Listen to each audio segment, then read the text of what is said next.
তো hey guys, কেমন আছো তোমরা? আশা করি সকলে অনেক বেশি ভালো আছো। I get married to a girl I hate it my ক্লাসের এপিসোড নাম্বার 7 এ তোমাদেরকে স্বাগতম। তবে মূল ভিডিওতে যাওয়ার আগে আমি তোমাকে বলতে চাই, তুমি যদি এই চ্যানেলে নতুন হয়ে থাকো তাহলে অবশ্যই সাবস্ক্রাইব করে দিও আর সাথে একটা লাইকও করে দিও। তো কথা না বাড়িয়ে চলো সরাসরি মূল ভিডিওতে চলে যাই।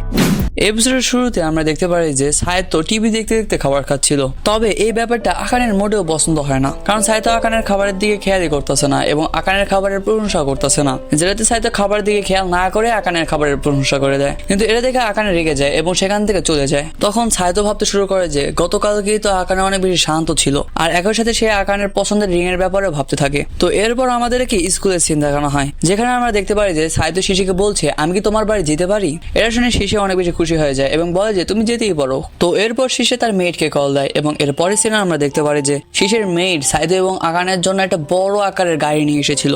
গাড়িতে ওঠার পর সাহিত্য শিশের মেয়েটকে বলে যে তুমি ধীরে ধীরে গাড়ি চালিও, আমাদের তেমন তাড়াহুড়া নেই। কিন্তু মেয়েট এত জোরে গাড়ি চালায় যে আমাদের সাহিত্যের অবস্থা খারাপ হয়ে যায়। কিছুক্ষণের মধ্যে শিশে এবং সাহিত্য শিশের বাড়িতে চলে যায় এবং বাসায় যাওয়ার পরই শিশে তার কাপড় চেঞ্জ করতে শুরু করে, তাও আবার সাহিত্যর সামনেই। ইভেন সাহিত্য শিশিকে এই ব্যাপারে সাহায্যও করে। তো এরপর আমরা দেখি যে শিশে সাহিত্যকে বলছে যে আমাদের কি খেলা উচিত, যেটাতে সাহিত্য বলে তুমি কি খেলতে চাও? এটা শুনে শিশে বলে যে চলো আমরা মরার অ্যাক্টিং করি, কিন্তু সাহিত্য এটাতে মানা করে দেয়। কিন্তু যখন সাহিত্য এটাতে মানা করে তখন শিশে একটা ভ্যাম্পায়ারের মতো অ্যাক্টিং করতে শুরু করে দেয় এবং গিয়ে সাহিত্যের ঘাড়ে কামড় দিয়ে দেয়। ঠিক তখনই সেখানে শিশের মা চলে আসে এবং যখন সে সাহিত্যকে দেখে তখন সে সাহিত্যের সাথে ফ্লার্টিং করতে শুরু করে দেয়। তো এরপর শিশের মা সাহিত্যকে বলে আজ আমি খুব ভালো খাবার বানাবো, তাই খেয়ে যেও। কিন্তু সাহিত্য এটাতে বলে যে আমার ওয়াইফ আমার জন্য খাবার বানিয়ে রেখেছে, তাই আমার তাড়াতাড়ি যেতে হবে। এটা শোনার পর শিশের মা কিছুটা রেগে যায় এবং বলে দেখে মনে হচ্ছে তুমি সেই মেয়েটার কাছে খুব ভালোভাবে ফেসে গেছো, যেটাতে সাহিত্য মানা করতে শুরু করে দেয় এবং বলে যে আপনার কোম্পানিতে কোনো এরকম পোস্ট আছে যেটাতে আমি কাজ করতে পারবো, কারণ আমি পার্ট টাইম জব করে মানি আর্ন করতে চাই। এটা শুনে শিশুর মা একটুখানি অবাক হয় এবং সাহিত্যকে জিজ্ঞেস করে তুমি তো তোমার দাদার থেকে টাকা চাইতে পারো, যেটাতে সাহিত্য বলে যে সে এটা করতে পারবে না, কারণ গ্র্যান্ডফাদারের আড়ালে সে একটা জিনিস কিনতে চায়। কিন্তু এসব শুনে আমাদের শিশির মন খারাপ হয়ে যায়, কারণ শিশির ভেবেছিল সাহিত্য এখানে তার সাথে খেলার জন্য এসেছে। এটা বুঝতে পেরে সাহিত্য একটুখানি হয়রান হয় এবং বলে যে আমার প্রথম উদ্দেশ্য তোমার সাথে খেলাই ছিল, কিন্তু দ্বিতীয় উদ্দেশ্য এটা। অন্যদিকে শিশির মা সাহিত্যকে বলতে শুরু করে যে সাহিত্য তোমার পজিশন তোমার বোঝা উচিত, তুমি হোজো গ্রুপের উত্তরাধিকারী, কিন্তু তারপর তোমার দাদা একজন সাধারণ মেয়ের সাথে তোমার বিয়ে দিয়ে দিয়েছে।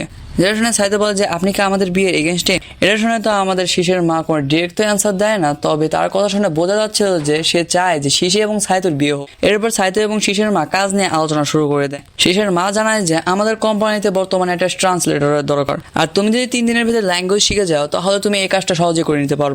যেটা শোনার পর সাহিত্য বলে 3 দিন এটা অনেক বেশি হয়ে যায়, আমি 1 রাতের ভেতরে শিখে নেব। এরপরে সিনে দেখা যায় যে বাড়ি যাওয়ার পরই সাহিত্য তার ল্যাঙ্গুয়েজ বই পড়তে শুরু করে দেয়। কিন্তু অন্যদিকে এসব দেখে আমাদের আকানে অনেক বেশি চিল্লাচিল্লি শুরু করে দেয়, কারণ আকানের মনে হচ্ছিল যে সাহিত্য আকানেকে হারানোর জন্য এখানে পড়তেছে। যেটাতে সাহিত্য বলতে শুরু করে যে তুমি যেসব ভাবতেছো সেরকম না, আমি শুধুমাত্র একটা নিউ ল্যাঙ্গুয়েজ শিখতেছি, আর আজ রাতের ভেতরেই আমাকে এই ল্যাঙ্গুয়েজ শিখে নিতে হবে। যেটা শুনে আকানে সাহিত্যকে জিজ্ঞেস করতে শুরু করে যে তুমি কি দেশের বাইরে যাচ্ছ নাকি? সাহিত্য বলে যে এটাতে তোমার কোনো যায় আসে না। যেটা শুনে আকানে আবারও রেগে যায়।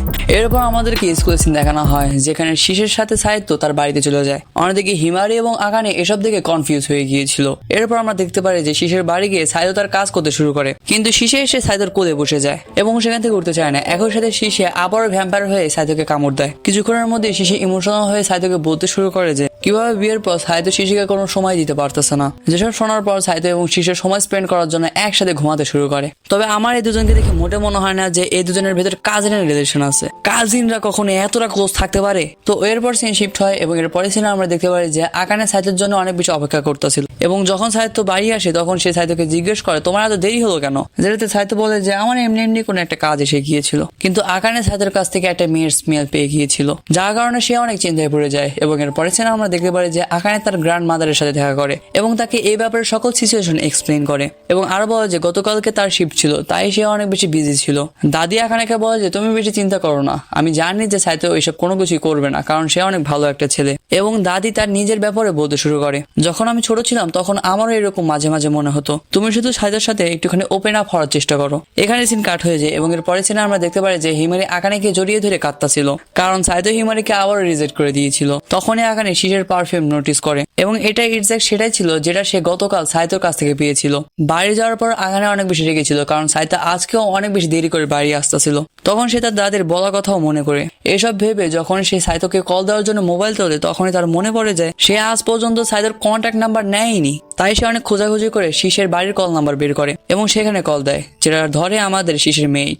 আকানে মেইটকে প্রশ্ন করে সেখানে কি সাইতো আছে, যেটাতে উত্তরে মেইট হ্যাঁ বলে। আকানে বলে যে আমি সাইতোর সাথে কথা বলতে চাই, যেটাতে মেইট বলে যে হ্যাঁ আমি কথাও ধরিয়ে দিচ্ছি। কিছুক্ষণ পর দেখা যায় যে কলটা সাইতো না বরং শীষের মাদার ধরে, যেটা বুঝতে পেরে আকানে তার ইন্ট্রোডাকশন দিতে শুরু করে। কিন্তু শীষের মা বলে যে সাইতো বর্তমানে একটু বিজি আছে এবং তুমি তার এত চিন্তা করতেছো কেন, তোমাদের দুজনের তো জোর করে বিয়ে হয়েছে এবং তুমি তো তার ফেক ওয়াইফ ছাড়া আর কিছুই নও। এবং এসব বলে শীষের মা কলটা কেটে দেয়, যেটা দেখে আকানেও অনেক বেশি হয়রান হয়ে যায়। অন্যদিকে আমাদেরকে দেখানো হয় যে সাইতো তার কাজ শেষ করে দিয়েছিল এবং শীষের মা কোনো প্রকার চেক করা ছাড়াই সাইতোকে পেমেন্ট দিয়ে দেয়। সে সাইতোকে জিজ্ঞেস করে তুমি তোমার ওয়াইফকে তুমি এখানে কাজ করো সে ব্যাপারে বলোনি, যেটাতে সাইতো বলে যে আমি তাকে এটা বলিনি এবং আপনি এটাকে সিক্রেট রাখবেন।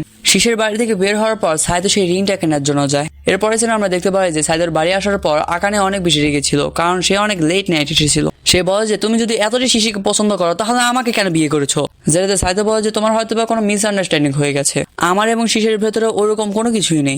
রাগ করে আকানে সেখান থেকে চলে যাচ্ছিল, কিন্তু সাইতো তাকে আটকে নেয় এবং তাকে সেই রিংটা গিফট করে, যেটা দেখার পর তো আকানে কিছুটা শক হয়ে যায় এবং লজ্জা পেয়ে সেখান থেকে চলে যায়। কিন্তু যাওয়ার আগে আকানে সাইতোকে থ্যাঙ্কস বলে যায়, যেটা শোনার পর সাইতোই অনেক বেশি লজ্জা পেয়ে যায়। এর পরদিন সকালে আমরা দেখতে পাই যে ঘুম থেকে ওঠার পরও আকানে সেই রিংটাই দেখে যাচ্ছিল। সাইতোরা ওঠার পরে আকানে সাইতোকে জিজ্ঞেস করে তুমি কি আজ লেট নাইট আসবা, উত্তরে সাইতো না বলে কারণ তার সকল কাজ শেষ হয়ে গিয়েছিল, যেটা শুনে আকানে অনেক বেশি খুশি হয়ে যায় কারণ আজকের ডিনারে সে অনেক বেশি ভালো খাবার বানাতে চলেছে।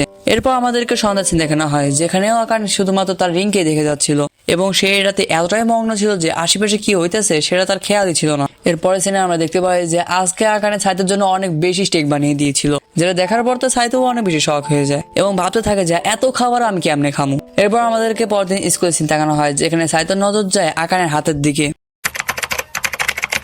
সে আকানে এই ব্যাপারে বলবে কিন্তু তার আগে সেখানে হিমারি চলে আসে, তাই সে আকানের হাত ধরে তাড়াতাড়ি করে সিঁড়ির কাছে নিয়ে আসে। অন্যদিকে সাইতো আকানেকে এই ব্যাপারে বলার পর আকানে বলে যে এটা এতটাই আননেসেসারি একটা জিনিস যে আমার মনেই নেই, যেটার পর আকানে তার রিংকে তার ব্যাগের ভিতরে রেখে দেয়। ঠিক তখনই সেখানে শীষে চলে আসে এবং এসে সে আকানে রিং এর প্রশংসা করতে শুরু করে। শীষে বলে যে তোমার যদি রিংটা প্রয়োজন না হয় তুমি কি সেটা আমাকে দিতে পারবা, যেটাতে আকানে না করতে শুরু করে দেয়। শীষে আবার বলে যে আমি তোমাকে এই সেম রিংটা বাই করে দেবো, শুধুমাত্র সেটা আমাকে দিয়ে দাও, কিন্তু এটা তো আকানে মানা করে দেয়। এরপরে সিনে দেখা যায় যে আকানে এবং সাইতো শপিং করার পর বাসায় চলে যায়, কিন্তু বাসায় যাওয়ার পর আকানে দেখতে পারে যে তার রিংটা তার ব্যাগ থেকে মিসিং, যেটা দেখে আকানে কিছুটা ঘাবড়িয়ে যায় এবং সেই রিংটা খোঁজার জন্য বেরিয়ে পড়ে। আকানে সেই রিংটাকে অনেক জায়গায় খোঁজে কিন্তু এট দ্য লাস্ট সে এটাতে ফেল হয়। যখন সে রিংটা খুঁজে পায় না তখন সে ভাবতে শুরু করে যে এখন আমার কি করা উচিত। সে আরো ভাবে যে তার সেম টাইপের রিং কিনে নেওয়া উচিত। ঠিক তখনই তার ছোটবেলার সেই স্মৃতি মনে পড়ে যায় এবং সে এই প্ল্যানটিকে ক্যান্সেল করে দেয়, কারণ এটাই একমাত্র রিং ছিল যেটা সাইতো তাকে গিফট করেছিল।